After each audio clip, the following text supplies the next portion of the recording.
극단적으로 먹는 양을 줄이거나 굶는 다이어트를 한다거나 유독 이 다이어트에 대한 열풍이 더 심한 것 같아요. 좀 더 구체적인 방법 없냐, 의사회원이 추천하는 다이어트 방법은 없냐 물어봐 주셔서요. 맛도 챙기면서 건강까지 챙길 수 있는 다이어트 방법, 일명 밀크워트에 대해서 설명드릴게요.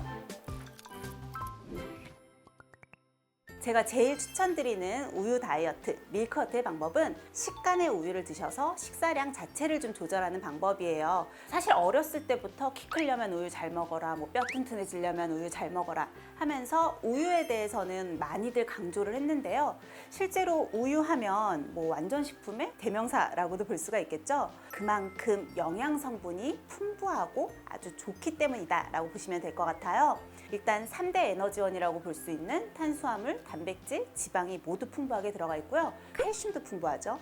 마그네슘이나 칼륨과 같은 여러 가지 미네랄, 비타민 성분도 풍부하고요. 필수 아미노산까지도 풍부하게 가지고 있는 무려 114가지의 영양소를 함유하고 있는 말 그대로 완전 식품이다라고 볼 수 있습니다. 제가 다이어트에 대해서 설명드릴 때 단순히 칼로리만 보지 말고 당지수, GI를 같이 체크해라 라고 늘 설명을 드렸었는데요. 우유 같은 경우는 이 GI, 당지수가 30 정도로 굉장히 낮은 편이에요. 혈당을 천천히 올려서 인슐린의 분비도 낮출 수가 있고요. 포만감은 오래 유지할 수 있는 장점이 있다는 거죠. 어떤 종류의 단백질이 들어오느냐에 따라서 내 몸에서 흡수되는 양과 생체에서 이용할 수 있는 양이 달라지는데 우유는 이 단백질의 생체 이용률도 굉장히 높아요. 다이어트 하신다는 분들이 우유 대신에 다른 식물성 우유들을 선택하시는 경우들이 많더라고요. 칼로리보다 중요한 건 아까 설명드린 것과 같은 당지수, 그리고 단백질의 함량, 안에 포함되어 있는 무기질이나 비타민의 양 같은 것들이거든요. 우유가 이런 식물성 제품들보다 거의 5배 이상 단백질 함량이 높으니까 굳이 내가 유당불내증이 있다거나 채식주의자 같은 이유가 아니라면 우유를 선택하시는 게 좀 더 현명한 선택이 될 것 같습니다.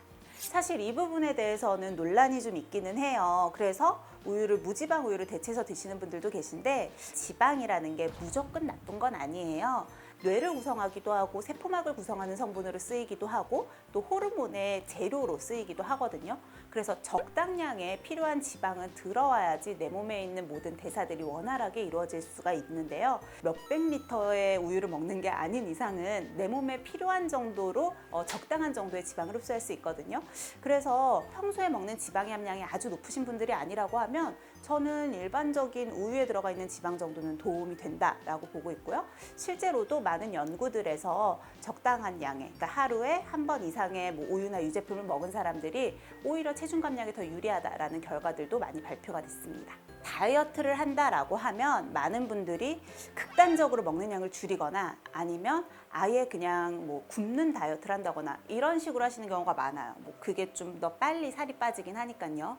문제는 여름은 덥기도 하고 활동량이 늘어나면서 체력 소모가 굉장히 많은 계절이에요. 그래서 여름철에 이렇게 무리해서 굶는 다이어트를 하신다고 하면 체력이 급격하게 떨어지면서 오히려 건강에 이상이 오기가 더 쉽습니다. 그런 점에서 우유는 여름철 다이어트 방법에 특히나 적합한데요. 그 중에서도 다이어트에 도움이 될 만한 핵심 3인자를 소개해 드릴게요. 일명 항비만인자라고도 하는데요. 공액리놀렌산, 또 칼슘과 단백질이 바로 그 3인자입니다. 공액리놀렌산 CLA는 불포화지방산의 일종이에요. 불포화지방산은 포화지방산처럼 몸에 쌓이는 것이 아니고 체내에 있는 나쁜 콜레스테롤이나 나쁜 지방을 배출하는 데 도움이 된다. 그래서 혈관 건강을 지키는 데 도움이 된다라고는 이미 이전에도 설명을 드렸어요. 이 CLA는 단순히 혈관 건강만 지켜주는 것이 아니고요. 지방 대사에 관여해서 지방의 산화를 돕고 쌓이게 하는 효소의 합성을 억제하거든요. 그래서 좀 더 체지방이 생기지 않고 빠져나가기 유리하게 바꿔줄 수 있다는 거죠. 두 번째로 설명드릴 성분은 칼슘인데요. 일반적으로 칼슘 하면 뼈 건강에만 좋은 거 아니야? 라고 생각하시는데요. 우리 몸에서 비만에 관한 부분, 특히나 인슐린 저항성에도 관여하고 있는 미네랄 성분 중에 하나예요. 문제는 사실 칼슘은 내 몸에 흡수되기가 굉장히 어려운 영양소라는 거예요. 그래서 일반적으로 식품을 통해서 칼슘을 섭취할 때 체내 흡수율이 굉장히 낮은 편인데 우유는 다른 식품들과는 달리 체내 흡수율이 굉장히 높은 형태로 가지고 있기 때문에 우리가 몸에서 칼슘을 받아들이는 데 있어서 훨씬 더 유리한 측면이 있다고 볼 수가 있고요. 우유는 일단 단백질의 구성이나 필수 아미노산의 함량이 굉장히 높은 편이고요. 포만감을 지키는 건 물론이고 근육을 지키거나 근육량을 늘리는 데도 유리하게 작용할 수 있습니다. 건강한 다이어트를 하실 때 제일 추천드리는 방법은요, 식간에 드시는 방법이에요. 당을 빨리 올리는 간식들보다 포만감을 오래 유지할 수 있어서 정작 먹는 본 식사의 양을 줄일 수가 있고요. 사실 아침 식사를 안 하시는 분들이 많으신데 적당량의 아침 식사를 하셨을 때 몸의 대사가 더 효율적으로 이루어지고 내 몸에 있는 체지방을 태워내기가 더 유리해져요. 그래서 아침 먹으면 속이 너무 부대껴 이러시는 분들은 이 안에서 필수 영양소들을 다 섭취할 수가 있으니까 저는 오히려 다이어트에 더 도움이 되는 방법일 것 같아요. 그냥 맹맹하게 우유만 먹기엔 좀 심심하다 하시는 분들도 있을 것 같아서 몇 가지 레시피도 좀 알려드릴게요. 가장 많은 사람들이 이용하는 레시피는 바나나 스무디죠. 사실 바나나도 어느 정도 바로바로 에너지를 이용할 수 있는 당질이 풍부하게 들어있고요.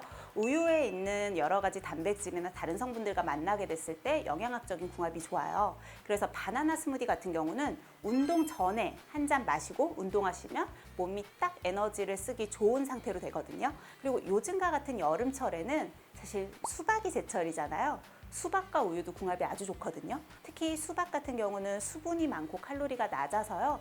요즘 같은 여름철에 수분을 보충하는 데도 좋고 수박 자체 워낙 당도가 높기 때문에 꿀이나 다른 기타 영양 성분들, 설탕 이런 것들을 섞지 않아도 충분히 맛있게 드실 수가 있습니다. 자, 마지막으로는 좀 특별한 레시피를 알려드릴게요.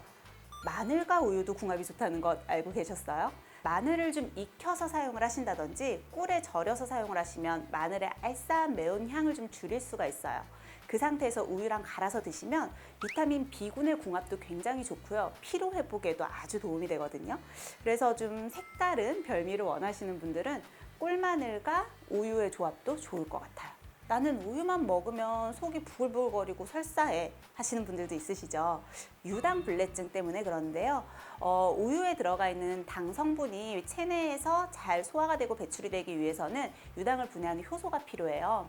대부분 어릴 때는 이 효소를 충분하게 가지고 있지만 성인이 되면서 효소의 양도 줄고 활성도도 줄어들게 되거든요. 정도의 차이는 좀 있을 수 있지만 어쨌건 우유를 먹었을 때 약간의 불편감이 좀 느껴지고 가스가 찬다라고 하면 이 유당불내증 때문일 수도 있는 거죠. 증상이 심하지 않으신 분들은 아주 소량씩 우유를 꾸준히 드시면서 몸에서 약간 감작 반응처럼 효소를 조금 더 활성화시키는 방법이 있을 수 있어요. 아무래도 온도라는 게 단백질의 응고나 다른 인자에도 좀 관여를 할 수밖에 없기 때문에 차갑게 드시는 것보다는 따뜻하게 드셨을 때 위에서 단백질이 응고된다거나 하는 이런 불편감을 느끼는 요소들을 좀 줄일 수가 있거든요. 그리고 두 번째는 단독으로 먹지 않고 다른 음식과 섞어 먹기. 소화가 빨리 돼서 차라리 빨리빨리 위장관을 지나가도록 해서 불편감을 좀 줄일 수 있는 방법이죠. 그리고 세 번째는 많은 분들이 이미 시도하고 계시겠지만 발효시켜서 먹기예요. 보통은 요거트나 치즈 같은 형태인데요. 일반적으로 우유를 못 드시는 분들도 요거트를 드셨을 때는 속이 훨씬 편하다 하시는 분들도 많으시거든요. 그런데 이런 알려드린 모든 방법을 썼는데도 나는 계속 가스가 차고 설사하고 너무 불편해요 하시는 분들은 아예 이런 원인 인자를 제거한 락토프리 우유를 드시면 훨씬 더 속이 편하게 우유를 즐기실 수 있겠죠. 여러분들은 이런 유제품들을 고르는 기준이 있으신가요? 사실 저는 원산지가 굉장히 중요하다고 생각하거든요. 요즘은 K밀크라고 해서 우리나라의 품질 좋은 우유를 사용했을 때 이런 마크를 사용을 할 수가 있다고 해요. 우유뿐만이 아니라 아이스크림이나 치즈와 같은 우유를 이용한 유제품에도 이 K밀크 표시를 한 번쯤 찾아보시면 좀 더 똑똑하게 제품을 고르실 수 있을 것 같아요. 여러분들도 올 여름에는 밀크워트 한번 도전해보세요.